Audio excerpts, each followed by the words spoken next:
Alana Newman, and we are going to be talking about the sacrifices that you should make as a business owner and as an entrepreneur. It certainly improves my productivity, and so this is something I have implemented as a daily habit anyways that you might want to consider.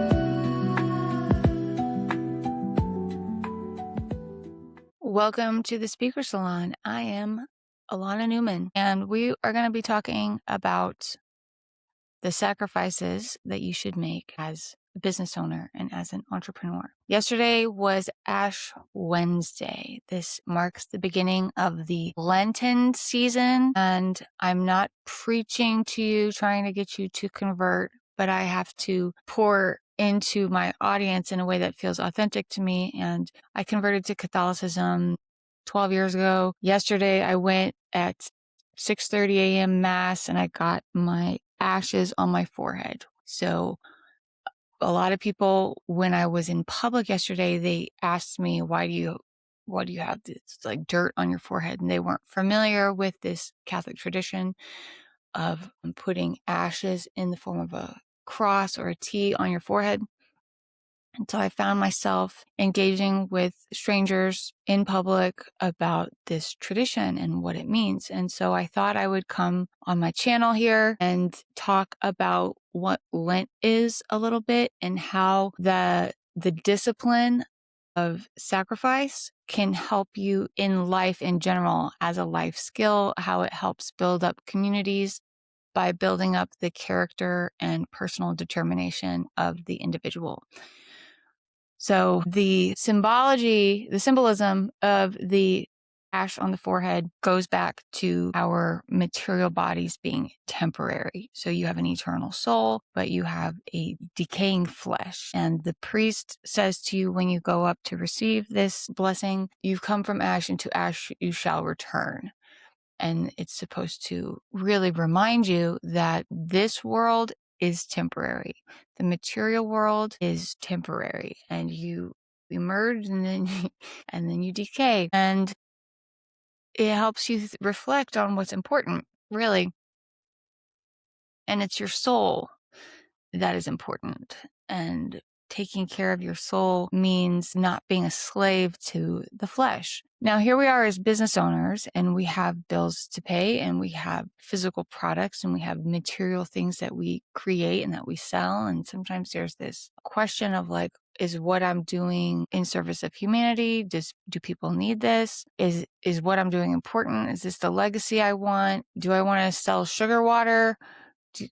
Famously, Steve Jobs criticized his PepsiCo marketing expert after Apple failed. And anyways, that's a whole other story. But the way we use our time here on earth does matter. And Lent is an opportunity to, as a community, reflect on our consumption habits. And if our daily routine is in service of our most important goals. So a lot of times you'll hear people, oh, what are you giving up for Lent? And so the beginner model of Lent is you try to conquer some type of food addiction. So you avoid sugar, or you try to stop caffeine.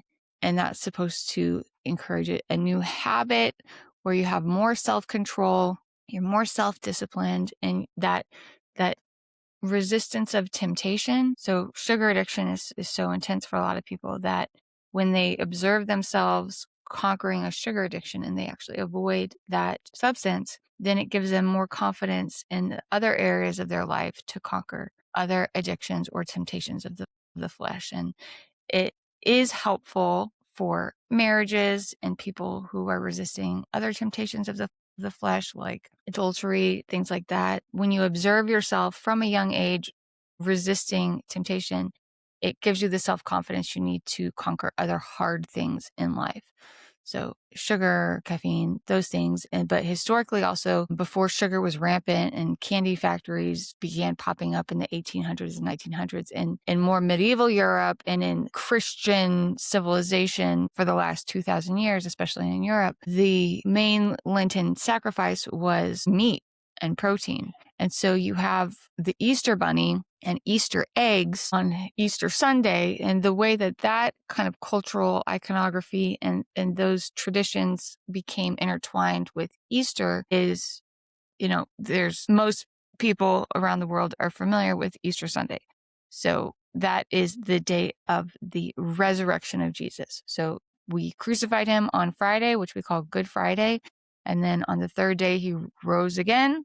And Easter Sunday, when he conquered death. So Easter Sunday is when people celebrate an Easter bunny and Easter eggs, or the Easter eggs were decorated and they were cherished. And it was like this big prize because for the 40 days before Easter Sunday, people were sacrificing protein, and that mainly involved eggs and rabbit meat, because the poor, or the main citizenry, the average citizen in Christian civilization for the last 2,000 years, they didn't have big budgets for cattle. They didn't have access to steak dinners all the time like a lot of modern men and families do today. The main protein source that was accessible to them was rabbit. It was small, so you kill one rabbit and it could be the dinner for the whole family that night. Because before refrigerators, like when you kill a cow, there's a lot involved in preserving that meat. It's a big deal pre-refrigeration. So rabbits were very practical in terms of giving the family protein and everything involved in processing that meat. And eggs, of course, a lot of families had their own chickens and it was a nutritional staple. But the self-denial of eggs and protein, especially rabbit, that self-denial, the purpose of that denial was so that the money each family used for those proteins and the time that they used in acquiring those proteins, they would save that money and make that sacrifice for two reasons. One, the money that would have been spent on protein would be tithed or given to the poor in what's called almsgiving. So almsgiving is when you set aside money specifically to help someone less fortunate. So it could be an actual individual, another family that you've identified as needy. It could be a charity, or you could just give it back to your church or whoever you feel is the best use of that funding for that moment. So when you sacrifice protein, which cost a lot more than rice and beans or cheap carbs or less desirable food sources, that money would then be transferred for almsgiving. And this tradition, and the second reason that people would sacrifice the protein would be a spiritual attunement to the persecution of Jesus. So that 40 days, the reason Lent is 40 days is because Jesus spent 40 days in the desert resisting temptation of the devil, where he was essentially addressing he knew that he would be crucified and he was facing that, and he went alone in the desert and he was praying to God, do I really have to do this? Is this going to be necessary? And the devil tried to tempt him out of it. And so we resist temptation for 40 days in attunement and alignment with Jesus's journey for his big calling in life, big sacrifice. So it's coming face to face with our temptations of the flesh, resisting what we know needs to be done in order to be of service to humanity. And that's what that 40 days is for. And so we resist temptation, we sacrifice in service of humanity. And that's what that is for. So I'm not trying to convert you right now. I'm just telling you what this practice involves. There's other, like Ramadan in Islam, they practice something similar. In fact, it's kind of a piggyback off of Christian Lent. Ramadan is. And even if you don't want to become part of organized religion, I would encourage you to practice some form of fasting and self-discipline. And I do this year round anyways. I do intermittent fasting because it is so beneficial to the body. And I do appreciate on a daily basis that discipline of resisting temptation. And so I have successfully conquered sugar addiction. Every now and then I'll have a Lily's chocolate, sugar-free chocolate, as a reward, as a dopamine hit, because I need some type of dopamine system to get me to do tasks I don't want to do, and I have a reward system built in place. But I think that intermittent fasting on a daily basis helps me think better. It certainly improves my productivity. And so this is something I have implemented as a daily habit anyways that you might want to consider. So, but what I am doing this Lent is I'm implementing more almsgiving and financial discipline. I'm trying to produce more content than I consume. And so there's another type. If you're not interested in denying sugar, you're not interested. I'm not sacrificing protein anymore because I did that 5 years ago. I did no protein for 40 days and my hair fell out. So I'm not doing that anymore. But what I am trying to do is more financial discipline. So I will be for this 40-day period, two things having to do with media consumption and financial discipline. So I am on here producing content. I have had a bad habit of over consuming media and content. And so just like with Lent, there's people who resist protein so that other families in more need can actually have nutrition and protein so that their families can be fed. So we sacrifice a little bit food wise so that other people, the have nots, can have more food. I have understood that in my personal life, I need to consume less media and be more thoughtful in my media consumption habits, and then produce and give quality media so that other people can have the good ideas that I've been blessed to come to understand and receive. And it is that giving instead of taking that I am intent on doing this Lenten season. So I am giving in terms of media. I'm consuming less media.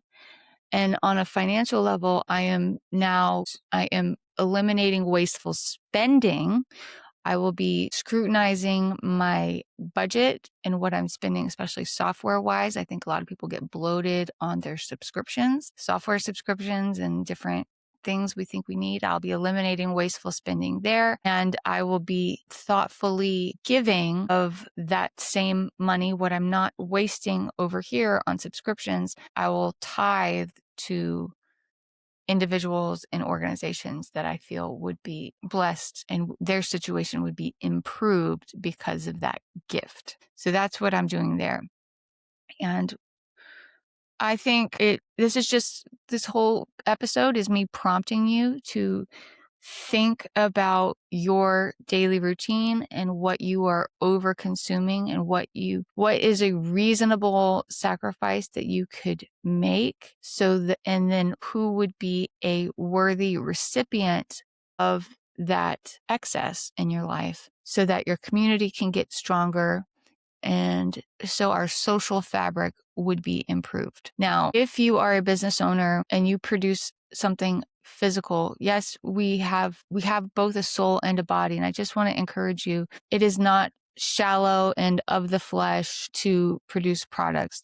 It is a spiritual practice. It is a worthy use of your time to produce physical products that relieve the physical suffering of recipients, of consumers. And so I just want to encourage you, making clothing, producing food, helping people with their dignity in terms of beauty and skincare, or any product that increases the dignity and the self-confidence of the human being who's receiving that product is a good use of your time.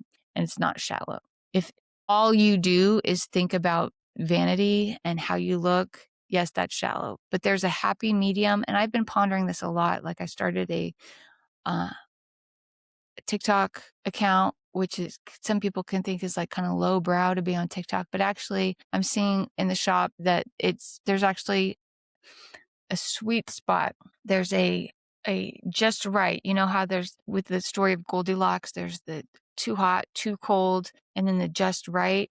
With materialism, we have to understand like we have a body and our body has needs, and we have hair that grows and skin that peels and needs to be moisturized. We have true nutritional needs. We have a body and it has needs, but we also have a soul and it has needs. And so there's a happy place where you can be too vain and too focused on the material And then you can completely ignore the material and just be all into nirvana or the spiritual good, but you can neglect physical well-being and deprive yourself too much of certain standards of material well-being. And that's a different type of poverty. And so I invite you to reflect on what that happy sweet spot is, where your physical needs are being met, but you're sacrificing enough and giving of yourself so that you can identify the needs of the physical needs of other people, the have-nots of the world, and help them alleviate their suffering, if that makes sense. That's enough for now. I hope that you got something out of this TED Talk, and I hope that you have a wonderful Lenten season, whether you practice this religion or not. I hope you're blessed by it, and take care. And if you want more support building your brand, join my Skool community. It's linked below. We have group calls every week, and I would love to support you in your entrepreneurship journey. Take care.